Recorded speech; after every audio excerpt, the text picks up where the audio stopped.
Hi, welcome to TS news. రేపు Sunday double header. మొదటి match Calcutta night riders versus Lucknow super Giants మధ్యన కలకత్తాలోని Eden గార్డెన్స్లో జరగబోతోంది. కలకత్తా 3 మ్యాచ్లు బయట ఆడిన తర్వాత తిరిగి తన హోమ్ గ్రౌండ్లో ఆడబోతోంది. అటు కోల్కతా కావచ్చు, లక్నో కావచ్చు, రెండూ కూడా తాము ఆడినటువంటి చివరి మ్యాచ్ల్లో ఓటమి చవిచూసి తిరిగి గెలుపు బాట పట్టాలి అని రేపటి మ్యాచ్కి సిద్ధమవుతూ ఉన్నాయి.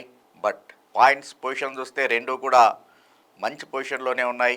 కోల్కతా 4 మ్యాచ్లు ఆడి 3 విజయాలతోటి 6 పాయింట్లు సాధించి రెండో ప్లేస్లో ఉంటే, అటు లక్నో 1 మ్యాచ్ అదనంగా ఆడింది, 5 మ్యాచ్లు ఆడి 3 విజయాలతోటి 4వ స్థానంలో ఉంది 6 పాయింట్లతో. కలకత్తా విషయంలో Caribbean pair Sunil Narine and Andrew Russell మీద చాలా ఎక్కువగా ఆధారపడుతూ ఉన్నట్టుంది. ఎప్పుడైతే వాళ్ళిద్దరూ ఉమ్మడిగా ఫెయిల్ అయ్యారో దాంతో చెన్నై మీద విఫలం చెందింది, ఓడిపోయింది. మరొక వైపు లక్నో కూడా మోరార్లెస్ సేమ్ పొజిషన్. అటు సౌత్ ఆఫ్రికన్ ఓపెనర్ డికాక్, అలాగనే West Indies former captain Nicholas Pooran మీద ఎక్కువగా ఆధారపడుతోంది. వాళ్ళిద్దరూ ఫెయిల్ అయ్యారు అంటే పెద్ద స్కోర్ని సాధించలేకపోతోంది లక్నో. లాస్ట్ మ్యాచ్ లక్నో తన సొంత మైదానంలో ఢిల్లీ చేతిలో ఓటమి చవిచూసింది. అట్లీస్ట్ ఆయుష్ బదోని అండ్ అర్షద్ ఖాన్ కీలకమైనటువంటి 77 రన్స్ యాడ్ చేయకపోయి ఉంటే కనుక కనీసం 167 కూడా సాధించేది కాదు. రెండు టీములు అటు బ్యాటింగ్లో ఒకళ్ళిద్దరి మీద ఆధారపడటం, ఈవెన్ అలాగనే బౌలింగ్ యూనిట్ కూడా ఒక యూనిట్గా వికెట్లని తీయలేకపోవడంతో ఖచ్చితంగానే రెండు టీములు ఇబ్బంది పడుతూ ఉన్నాయి. మరొకవైపు హెడ్ టు హెడ్ చూసుకున్నట్లయితే ఈ రెండు టీములు ఇంత మటుకు 3 సార్లు ఒకళ్ళకొకళ్ళు ఫేస్ అయితే 3కి 3 సందర్భాల్లోనూ కూడా లక్నో సూపర్ జైంట్సే విజయాన్ని నమోదు చేసుకుంది. మరి లాస్ట్ ఎడిషన్ మ్యాచ్ని గమనిస్తే కనుక వెరీ క్లోజ్ ఫినిష్. మొట్టమొదట లక్నో బ్యాటింగ్ చేసి 176 సాధిస్తే కేకేఆర్ 175 దగ్గర ఆగిపోవాల్సి వచ్చింది. So 1 run victory to super Giants. So అందుకని రెండు మోరార్లెస్ ఈక్వల్లీ బ్యాలెన్స్డ్ సైడ్స్, అలాగనే రెండిటికి ఒకే రకమైనటువంటి ఇబ్బందులు ఉన్నాయి. వీటన్నిటిని ఎదుర్కొని ఏ రకంగా రేపటి మ్యాచ్కి సిద్ధమవుతారు, ఏ రకంగా విజయాల బాట పడతారు అనేటువంటిది interesting. Eden Gardens always batter friendly, but స్పిన్కి అనుకూలించేటువంటి తత్వం కలిగి ఉన్నటువంటిది.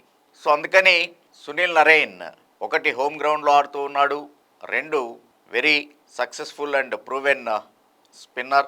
సో అందుకని సునీల్ నరైన్ రేపటి మ్యాచ్లో కీ రోల్ పోషించేటువంటి అవకాశం ఉంది. మరొకవైపు అటు లక్నోకి మయాంక్ యాదవ్ రూపంలో మంచి బౌలర్ దొరికాడు. మొదటి 2 మ్యాచ్ల్లోనే 3 వికెట్లను తీసుకొని మ్యాన్ ఆఫ్ ద మ్యాచ్గా కూడా నిలబడ్డాడు. కానీ ఆ తర్వాత ఇంజురీ కారణంగా లాస్ట్ మ్యాచ్ ఆడలేదు. ఈవెన్ రేపటి మ్యాచ్ కూడా అతని సర్వీసెస్ అందుబాటులో ఉండే అవకాశం లేదు. యష్ ఠాకూర్ అంతకుముందు మ్యాచ్ 5 వికెట్స్ తీసి నిన్న కూడా 1 వికెట్ తీసినా కూడా డీసీ మీద ధారాళంగా పరుగులిచ్చాడు. మరొకవైపు అటు కృణాల్ పాండ్యా అంచనాల్ని అందుకోలేకపోయాడు. ఏకంగా 3 ఓవర్స్లోనే 45 రన్స్ అండ్ బ్యాటింగ్లో కూడా ఫెయిల్ అయ్యాడు. అలాగనే రవి బిష్నోయ్ 2 వికెట్లని తీసినా కూడా కావాల్సినటువంటి సమయంలో బ్రేక్ త్రూని అందించలేకపోతూ ఉన్నాడు. అదే ఢిల్లీ మ్యాచ్ని గమనించినప్పుడు కుల్దీప్ యాదవ్ ఏకంగా వరుస ఓవర్లలో బ్రేక్ త్రూలు ఇవ్వడంతో లక్నో పెద్ద స్కోర్ చేయలేకపోయింది. సో ఈ రకమైనటువంటి ప్రాబ్లమ్స్ పర్టికులర్గా లక్నోకి ఉంటే, ఈవెన్ కేకేఆర్ విషయంలో కూడా నితీష్ రాణా ఫింగర్ ఇంజురీతోటి లాస్ట్ మ్యాచ్ ఆడలేదు. ఈవెన్ రేపటి మ్యాచ్ కూడా బహుశా అతను అందుబాటులో ఉండే అవకాశం లేదు. ఎందుకంటే ఇంకా సెకండ్ హాఫ్ మొదలయ్యేటప్పటికీ టోర్నమెంట్ మరీ పీక్కి వెళ్తూ ఉంటుంది. సో ప్రతి మ్యాచ్ ఇంపార్టెంట్ అప్పటికి. సో అందుకని అతన్ని రేపే ఆడించేటువంటి ధైర్యం బహుశా కెప్టెన్ చేయకపోవచ్చు.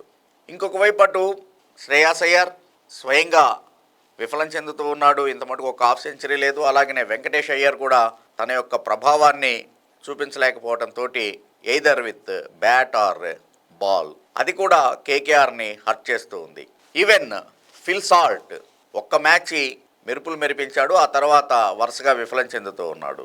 సో కాబట్టి Phil Salt and Sunil Narine జోడీ. సునీల్ నరైన్ ఆఫ్ కోర్స్ ఓపెనర్గా చాలా అద్భుతంగా రాణిస్తూ ఉన్నాడు. Except that last match. So అందుకని మరొకసారి ఈ జోడీ చక్కటి ప్రారంభాన్ని ఇవ్వాల్సినటువంటి అవసరం ఉంది. దాన్ని అందుకుంటూ Venkatesh Iyer and follows captain Shreyas Iyer at least 15-16 overs దాకా కనుక ధాటిగా ఆడగలిగేట్లయితే ఆ తర్వాత Andrew Russell will do the finishing job.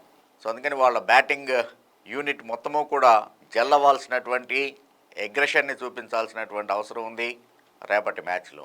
Like to like Lucknow super Giants position కూడా మోరార్లెస్ అంతే ఉంది. క్వింటన్ డికాక్ ఎప్పట్లాగానే ఇన్కమింగ్ డెలివరీస్ని ఆడటంలో ఇబ్బంది పడుతూ ఉన్నాడు. ఖలీల్ అహ్మద్ మరొకసారి దాన్ని ప్రూవ్ చేశాడు ఢిల్లీతో జరిగినటువంటి మ్యాచ్లో. KL Rahul last match course 39 runs 23 balls innings ఆడినా కూడా అదేమాత్రం సరిపోవట్లేదు. సో అందుకని అటు డికాక్ అండ్ ఆ తర్వాత నిక్లస్ పూరన్ ఒక బాధ్యతని తీసుకొని ఆడాల్సినటువంటి అవసరం ఉంది. అదే కనుక జరిగేట్లయితే కోర్స్ ఆ లాస్ట్లో ఆయుష్ బదోని నిన్న చేసినటువంటి హాఫ్ సెంచరీ అతన్ని కాన్ఫిడెన్స్ని ఇచ్చినటువంటి సందర్భంలో అతను ఫినిషింగ్ జాబ్ ప్లే చేసేటువంటి అవకాశం ఉంది.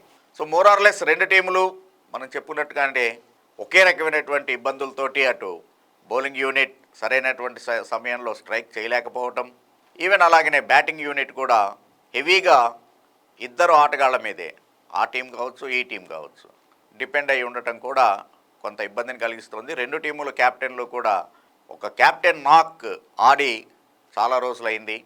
ఈ సీజన్లో అయితే వాళ్ళ యొక్క ఇంపాక్ట్ని ఇంకా సరిగా చూపించలేకపోయారు. అదే రాజస్థాన్ రాయల్స్ విషయంలో చూస్తే కెప్టెన్ సంజు శాంసన్ అద్భుతంగా బ్యాటింగ్ చేస్తూ ఉన్నాడు. సో అది ప్రధానమైనటువంటి కారణంగా కనబడుతోంది ఈ రెండు టీములకి. సో వీటన్నిటి నుంచి ఎలా బయటపడతారు? హోమ్ టీమ్ అడ్వాంటేజ్ తీసుకొని ఖచ్చితంగానే కేకేఆర్ విజయాన్ని సాధించి తన యొక్క ప్లేస్ని మరింత సుస్థిరం చేసుకోవాలి అని చెప్పేసి ఆలోచిస్తూ ఉంటుంది.